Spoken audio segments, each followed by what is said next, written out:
दोस्तों जय हिंद।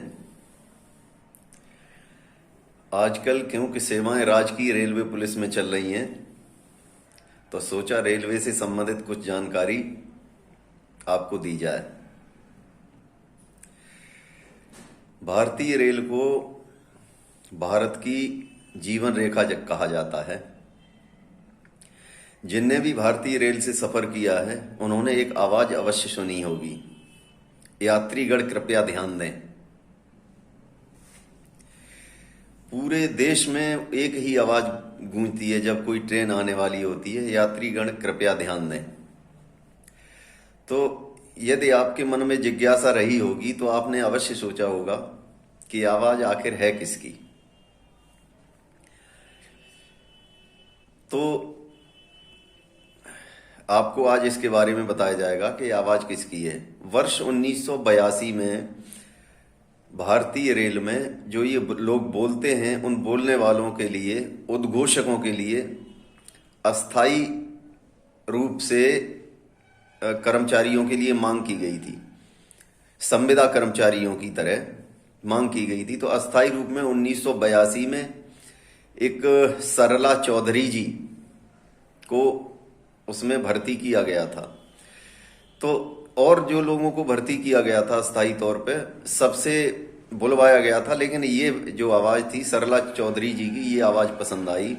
तो इनको उसी आवाज के तहत, इनकी अच्छी आवाज होने की वजह से 1986 में इनको अस्थाई परमानेंट कर दिया गया और इनकी आवाज को पूरे देश में रिकॉर्ड करके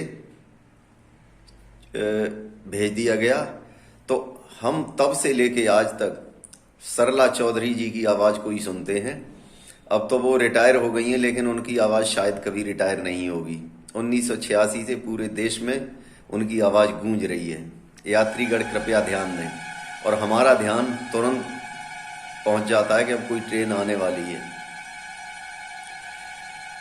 दूसरी एक जानकारी ये है कि जैसे ट्रेनें, जब हम लोग तैयारी कर रहे थे तो सबने पढ़ा है कि ट्रेन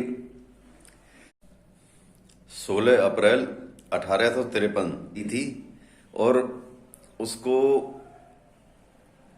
छत्रपति शिवाजी टर्मिनल से थाने तक चलाया गया था। 34 किलोमीटर का सफर तय किया था। 400 यात्रियों ने उसमें बैठकर सफर किया था।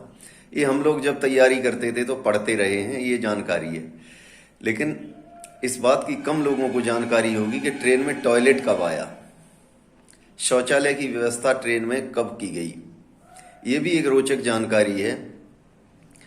एक बंगाल के ओखिल चंद्र सेन एक बार सफर कर रहे थे, तो वो अहमदनगर स्टेशन पे, उनका पेट खराब था। वो अपना लोटा लेके फ्रेश होने के लिए उतर गए और ट्रेन ने सीटी दे दी। तो वो जल्दी जल्दी में अपनी धोती पहनते हुए, वो धोती पहनते थे, तो धोती पहनते हुए लोटा संभालते हुए भागे। उनकी धोती उतर गई और ट्रेन जो थी वो चली गई। तो उन्होंने उस समय अंग्रेज अधिकारियों को एक लेटर लिखा कि मेरा पेट खराब था और ट्रेन ने जब सीटी दी तो गार्ड को रोकनी चाहिए थी ट्रेन मेरे आने तक। मेरी धोती भी उतर गई, लोगों के समक्ष मुझे शर्मिंदा भी होना पड़ा और इस पे गार्ड पे जुर्माना लगाया जाए और ट्रेन में टॉयलेट की सुविधा उपलब्ध कराई जाए। हम लोगों को ओखिल चंद्र सेन साहब का ऋणी होना चाहिए कि उन्होंने ये बेहतरीन सुविधा दी। आज ट्रेन का सफर बहुत अच्छा सफर माना जाता है। अब सोचिए, अगर उस समय ओखिल चंद्र सेन साहब का उस दिन पेट खराब न रहा होता तो शायद ये सुविधा पता नहीं कितने दिन बाद मिल पाती। जब किसी चीज की आवश्यकता होती है तब उस पर विचार होता है और उसके बाद में उसका क्रियान्वयन होता है।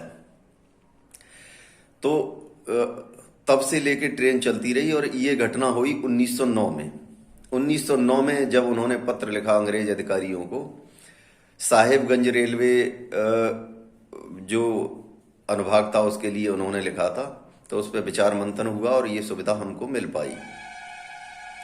अब 2011 से तो उसमें बायो टॉयलेट आ गए हैं।